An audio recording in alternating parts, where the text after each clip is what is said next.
Hello, one stop YouTube ಚಾನಲ್ಗೆ ನಿಮಗೆಲ್ಲ ಮತ್ತೆ ಸ್ವಾಗತ. ಲಾಸ್ಟ್ ಟೈಮ್ ಹೇಳಿದ್ದೆ ಕನ್ನಡ ಬಿಟ್ಟು ಬೇರೆ ಲ್ಯಾಂಗ್ವೇಜ್ ಥ್ರಿಲ್ಲರ್ ಮೂವಿ ಸಜೆಷನ್ ಕೊಡ್ತೀನಿ ಅಂತ. ಸೊ ನಿಮಗೋಸ್ಕರ ಕೆಲವೊಂದು best Malayalam thriller suspense movies ಇಲ್ಲಿದೆ ನೋಡಿ.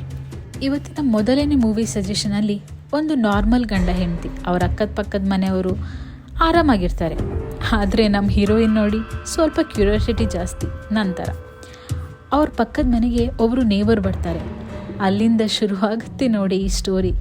ಥ್ರಿಲ್ಲರ್ ವಿತ್ ಸ್ವಲ್ಪ ಕಾಮಿಡಿ ಟಚ್ ಇರೋ ಈ ಮೂವಿ ಸೂಕ್ಷ್ಮದರ್ಶಿನಿ.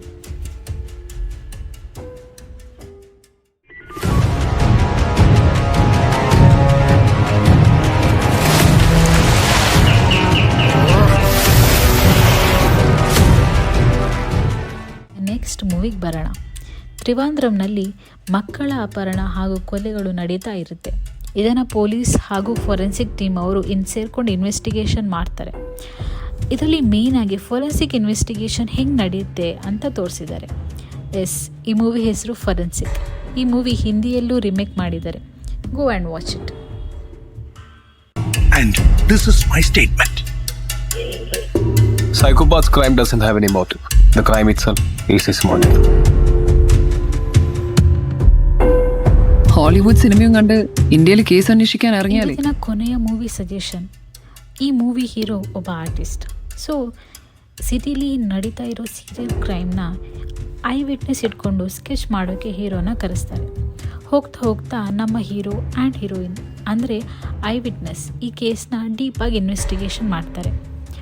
ಅವರಿಗೆ ಸಿಗೋ ಟ್ವಿಸ್ಟ್ ಟರ್ನ್ಸ್ ನಿಮ್ಮನ್ನ ಕನ್ಫ್ಯೂಸ್ ಮಾಡಿಸುತ್ತೆ. ಈ ಮೂವಿ ಹೆಸರು ಐಡೆಂಟಿಟಿ. ಈ ಮೂವಿನ ಒಂದ್ಸಲ ನೋಡಲೇಬೇಕು.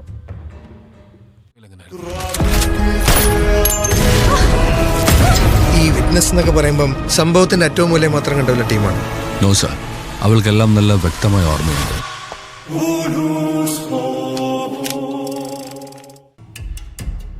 ಈ ಮೂವಿಲಿ ನಿಮ್ಗೆ ಯಾವುದಾದ್ರು ಇಷ್ಟ ಆದರೆ ಕಮೆಂಟ್ ಮಾಡಿ, ಚಾನಲ್ ಸಬ್ಸ್ಕ್ರೈಬ್ ಮಾಡೋದನ್ನು ಮರಿಬೇಡಿ. ನೆಕ್ಸ್ಟ್ ಒಂದೊಳ್ಳೆ ಲವ್ ಸ್ಟೋರಿ ಮೂವಿ ಸಜೆಷನ್ ಜೊತೆ ಸಿಗ್ತೀನಿ. ಅಲ್ಲಿವರೆಗೂ ನಮಸ್ಕಾರ.